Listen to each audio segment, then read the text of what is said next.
This is episode 13 of MTN Sunday Roast. I am aware that last week's doesn't seem to have uploaded yet, so I should have hopefully fixed it by the time you're watching this. If you've not watched last week, it kind of links in perfectly to this week. We just covered how the top 3 things that we think our successful clients do versus clients that maybe don't have the same level of success. Today, we are joined with MTN's finest, Dale Burke. Hello. This is actually a perfect one for just me and Dale to do, because we're just going to dive in deep to what I believe to be one of MTN's best ever results. I would say, I mean, it's definitely Dale's best result in a kind of transformation perspective and a physical change. We've all had amazing results from a mental standpoint and things like that, but the actual physical change in this one is absolutely crazy. So I'm actually going to put this one up on the page, up on the screen for you to see. If you've not seen it yet, it has went pretty good, I think. Pretty out there on Instagram today. So if you've not seen it yet, we'll certainly put it on. Put it here. So yeah, Dale's client Ross. Yeah. Ross Martin. Is that right? Yeah. Ross Martin. We done a photo shoot with him the other day, and yeah, I mean, it was one of the best results I've ever seen. So how long was that transformation? The picture that. So that was that's 24 weeks in total. Technically, it was. I think it worked out about 26 weeks, just because he had a few breaks in between because he was away on holiday and stuff like that. And we just took that into account just from a dieting perspective. But in terms of hard dieting, it's probably 24 weeks. Yeah. So half a year, which is pretty much 2 blocks of coaching. All our coaching blocks are sold in 12 weeks. How experienced was he before he started working with you? What was he doing in the past? Right. Well, the one thing I saw straight off the bat that Ross, he done 7 Ironmans before he came on board with me, so I kind of knew straight away that his mindset was definitely going to be in the right place if I got him bought into the process of actually enjoying what we're doing. And as soon as I kind of got him to do that, I knew it was. So it was all endurance training in the past. It was all endurance training. It was all. So if for anybody doesn't know what an Ironman is, it's a triathlon. It's run, swim, and bike. And it's pretty much one of the most grueling things that you'd ever do. Like what, 14 hours or something to complete? So, and again, all of them are different and stuff like that. And the thing is, we were actually speaking about this the other day. He's done the majority of them like not overweight, but like not in good shape. But he now looks like he does triathlons. So yeah, Ross's before photo that you've seen or that you can see was him doing endurance training, which was I don't know what the distances are, but it takes you between 10 and 14 hours to complete these. How was he doing any weight training? I don't think so. Not the way he said anyway. I think he's been in the gym. He's done like a few bits and bobs, but never ever anything that was consistent or never even done any form of strength training before. That is wild. Like if you look at those photos, you would think the guy on the right does Ironmans and the guy on the left sits on the couch. His physique wouldn't represent the fact that he was doing Ironmans. I think Ross actually did say that the shape in his left there was him in his most out of shape. Maybe it wasn't him in Ironman peak condition or anything like that. Not. But like regardless, I think this is something that a lot of people get caught up on, in the sense of they think the harder they work from a cardio perspective, the better the results are going to get. Ross done minimal cardio, did he? Very minimal. I think if he got 4 weeks in or 6 weeks in, and he went out and just bashed out a 250k cycle. I was like, what the hell are you up to, mate? And he was like struggling because his calories are a wee bit lower. I was like, no wonder. It was just a bit it was mad. But apart from that, and the only kind of movement he done was mostly steps, and as I said, the odd cycle that we do with a few of his like cycling buddies, but nothing too strenuous. It's wild. I mean, I think a lot of people link, like I said a second, a lot of people link getting in shape to endless hours of cardio or endless hours of training, but I'm actually just, what were you for 24 weeks, roughly? 24 weeks, Yeah. How many sessions a week? 4. It's 96 hours in the gym. That seems like a lot, but over half a year, it's actually not that much time in comparison to the amount of time he would have spent doing endurance events for the physical result you get. That's very good point. I can guarantee for him, from an endurance perspective, he's probably doing 10, 12, maybe even 15 hours of training per week for that. You got him down to 4 hours per training, 4 hours a week per training, and it worked because it was periodised, it was programmed, and it was planned perfectly. Dale is very, very good at programming and actually looking at the longer term thing, which is what we discussed last week. Like actually setting a realistic time frame for people is so important. So I think the fact that he done a lot less but achieved a lot more from that perspective. Like, it was a physique result, it wasn't an endurance event result. Is fucking wild. Well, I don't know if you know, prior to like working with you diet wise, what did that look like, or was it nothing in place? Based off his health and lifestyle questionnaire, it was mostly.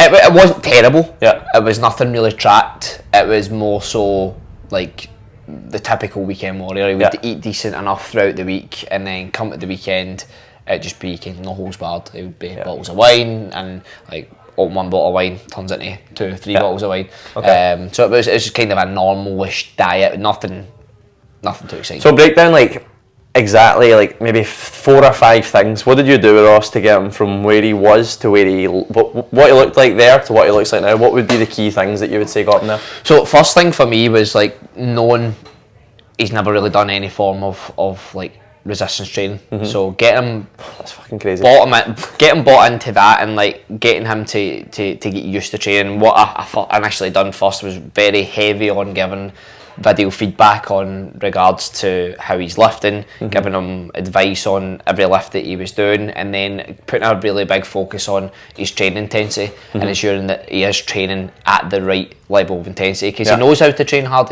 Like, clearly he's done Ironman, just not with weights. But just not with weights. Getting the difference between like, oh, that's a bit burny, and actually taking it to like muscular failure. Yeah. So training wise, weight training number one is the biggest thing, and a high intensity. Yeah. And then second of all, just the simpleness of general movement. Okay. I think he was always in the mindset of like all or nothing. Yeah. Okay. So it's like doing like these big intensive bouts of cardio. Yeah. Is where he needs to go. And so what did he do instead of loads of cardio? Literally more steps. Okay, cool. More steps. And what did his steps look like from week 1 to week 24? Was that a big input, like a big increase, or was it kind of steady? It was quite steady. He's got a desk job. He works from home quite a lot, and I think if I remember off the top of my head, he was roughly only doing around about between 6,000 to 8,000 steps per day. Okay. Initially bumped up to 10,000 steps, so just a small improvement on what he's currently doing. That actually done him quite well for a long period of time. And then when things started to maybe start to slow down ever so slightly, I was like, right, okay, let's bump the steps up a little bit. And then again, when there was other like bits of like stalls in his progress, or he had like a holiday. I think it was in the first block. He had a holiday maybe about week 8, and he was already making great progress up until that point. So what we've done up until the holiday, we then scaled the calories back ever so slightly, increased the intensity with the steps a little bit. So it was 4 weight training workouts, progressively getting stronger, steps. Started at between 6,000 and 8,000. What were they sitting at week 24? Like the last 2 weeks? Last 2 weeks he was up at like 16 to 18. So the steps doubled over that, but that's half a year that they're consistently getting a little bit bigger. So we've nailed weight training, we've nailed the steps. What else changed for him? Nutrition wise, I would say, well, to be fair, I think he was very regimented in what he was doing tracking wise, and I didn't actually know this until yesterday, that he's eating the same 3 meals pretty much for the full half year. Seen his calories there or thereabouts, and all he did was pretty much change his portion control. The first initial few weeks, I got him looking at the nutrition document that we give, and just give him a better understanding of what a daily structure of nutrition would look like. He then very quickly got into the habit of tracking his own food. He actually really enjoyed that aspect of tracking his own food, excuse me. And that kind of I'm choking here. Getting so emotional. And then I would say after about 6 weeks, that was him. He was kind of fully fledged, just tracking his own food. So that's kind of how we work with the vast majority of our clients. So we'll send them an initial meal plan, breaks down kind of what a day of eating should look like. You know, fairly healthy, kind of 80% whole foods, 20% fun foods. After 2 to 4 weeks of that, we give them a little bit more education around tracking their own calories, and then they can decide what they want to eat, which is a big key for like long-term success. Like Ross wasn't going to stick to a diet. Well, actually, he would have. Ross wasn't going to stick to a meal plan for 24 weeks, or most clients wouldn't stick to a meal plan for 24 weeks, and then they progress. So it's meal plan, learn how to track your calories, learn how to decide what you want to eat, and then plan your life around what you actually want. I mean, I was speaking to Ross yesterday. He did find it easier to just stick to the same foods on a daily basis, and then every week when he had to reduce his calories, when Dale told him, he didn't make any major changes to his food choices. He literally just went from 100 grams of pasta to 75. He went from having 2 baby bells to 1 baby bell. He went from having 2 bagels to 1 bagel. He literally just looked at what he was eating and went, this is, like, it's simple. It's a simple, like, equation of just reducing, you know, the overall quantities of what he was eating. He wasn't actually changing his food choices. So he nailed weight training 4 sessions a week. He gradually increased his steps. He had a set calorie goal that he... Well, presumably that started high. How did that work? How did his calories look over 4 weeks actually? He started around about 2,400 calories and then gradually worked that down. And the one thing that I would say about Ross was there was never really much plateau in his weight loss. Yeah, that's because he was so consistent. And he was so consistent. Yeah. And there was nothing that was like, there was not, I'm not kidding, there was almost, well, you probably figure that out, like 24 weeks in total, and he was almost losing a kilo a week. And that was even at the later stages of a diet, which was insane. And I can remember quite clearly the past 4 check-ins was very much like, I was scratching my head going, how are you still dropping a kilo a week? Like, I just don't quite understand how you were able to do that. But he was also doing everything else on top of that. He was doing his steps, and he was just being, and he just took everything that I said straight directly about being conscious about his movement. So what he was doing, like in between some sets, like standing up, moving around, being on his feet, doing like leg raises and stuff like that between sets sometimes, like just being conscious of his overall movement, always also on top of his general steps. Yeah, I think going back to what Dale touched on at the start, like he came into this he's done Ironmans, like I mentally couldn't do an Ironman. I don't know if Dale could. Like we've not trained for it either, but like mentally we're not there to do that because you need the physical training as well. But he came into this doing things that are much harder, in my opinion, than dieting. An Ironman is much harder than dieting. They both have struggles, they both have different obstacles, but he came into this knowing how to push himself, which is what a lot of people don't know, and it's what you need to kind of learn about yourself across a transformation and across a journey. Like, the more that you do it, the more that you fail, the more that you learn, the more that you grow. It's kind of like a continuous process. So he had an advantage in that sense, but there's nothing stopping anyone watching this from gaining that advantage. It just takes a lot of time. He didn't do 7 Ironmans overnight, and he didn't diet overnight. That took him 24 weeks. It's a very selfish thing as well. The guy's got 3 kids, he's got a wife, he runs 2 businesses. The guy is very, very busy, but he makes the time for himself, and he becomes quite selfish on that point of making sure that it's about him. And you know, like, when for a lot of people, I think they'll look at that and go, I can't do that to my family, and I can't do that to my kids. Some people can't, like, and you can't, and that's fine. But sometimes it is maybe required to get that level of result. You need to be a little bit selfish. Such a good point. I think, like, we were touching on things that he's done, and it was weight training, steps, nutrition. That's probably the things that everyone goes, yeah, I know that. Like, that's something that a lot of you maybe go, I didn't realise it would take that. Like, you do need to be, there needs to be a level of selfishness for you to achieve that. And I think for him now, like, well, we've spoke to him, he would say it's worth it. Like, he looks fucking amazing, he is buzzing, and I think the level of self-achievement you get from that, it kind of feeds into every other walk of your life, and he said that as well, like, being able to achieve a goal like that, and at 44, like, insane. I can't actually go over. What would you say to anyone that's maybe in a similar place to Ross? Like, they're looking at that first photo of Ross thinking, I kind of look like that, like, maybe I need to get a grip of my lifestyle. What would you say kind of needs to change, or advice? I would say, like, firstly, understanding that you can do it. You actually can look at a journey of that and go, you know what, I could probably do something like that. You have to realise that the level of effort it would maybe take, and how you would get there would be by trying to get in reach or contact with a coach that knows your goals specifically, like us. and well, exactly like us, or me. I mean, obviously, good track record.